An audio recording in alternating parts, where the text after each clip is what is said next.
அனைவருக்கும் அன்பு வணக்கங்கள். நான் ஜேஎஃப்எம் லலிதா பேசுகிறேன். உங்கள் எல்லாருக்கும் தெரிஞ்ச ஒரு குட்டி கதை தாங்க.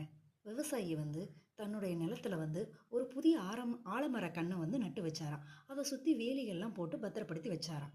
பக்கத்தில் இருந்த காட்டு செடி பார்த்துட்டு அந்த ஆலமரத்துக்கிட்ட சொல்லிச்சான், ஆனால் பத்தியா உன்னை எவ்வளோ ஒரு கட்டுப்படுத்தி வச்சுருக்காங்க, வேலியெல்லாம் போட்டு, நாங்களாம் பாரு எவ்வளோ சுதந்திரமாக இருக்கோம் அப்படின்னு சொல்லிச்சான். உன்னை ஆலமரத்துக்கு ரொம்ப வருத்தமாக இருந்துச்சான், நம்மளை வேலியெல்லாம் கட்டி ரொம்ப கட்டுப்படுத்தி வச்சுருக்காங்களே அப்படின்னு. மறுநாள் விவசாயி அந்த காட்டு செடி எல்லாத்தையுமே வெட்டி தூக்கி எரிஞ்சிட்டாராம். அப்போ தன்னுடைய மகன் கேட்டாராம், என்னப்பா இந்த செடியை மட்டும் நீங்கள் அழகாக வேலியெல்லாம் போட்டு பாதுகாத்து வச்சுருக்கீங்களேன்னு சொல்லும்போது, தம்பி இது ஆலமரம், இதனால் நிறைய பயன்கள்லாம் இருக்குது, அதனால் இதை பாதுகாத்து நம்ம வச்சுருக்குறோம் அப்படின்னு சொன்னாங்களாம்.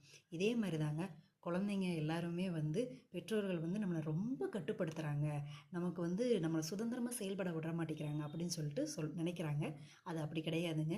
நம்மளுடைய பிற்கால வாழ்க்கைகள் நல்லா இருக்கணும், ஒளிமயமான ஒரு எதிர்காலம் நமக்கு அமையணும் அப்படிங்கிறதுக்காகத்தான் சில கட்டுப்பாடுகள் விதிமுறைகள் எல்லாமே வச்சுருக்குறாங்க. அது நம்மளை கட்டுப்படுத்துறதுக்காக கிடையாதுங்க, நம்மளுடைய வாழ்க்கைகள் சிறப்புக்கிறதுக்காகத்தான். நன்றி, வணக்கம்.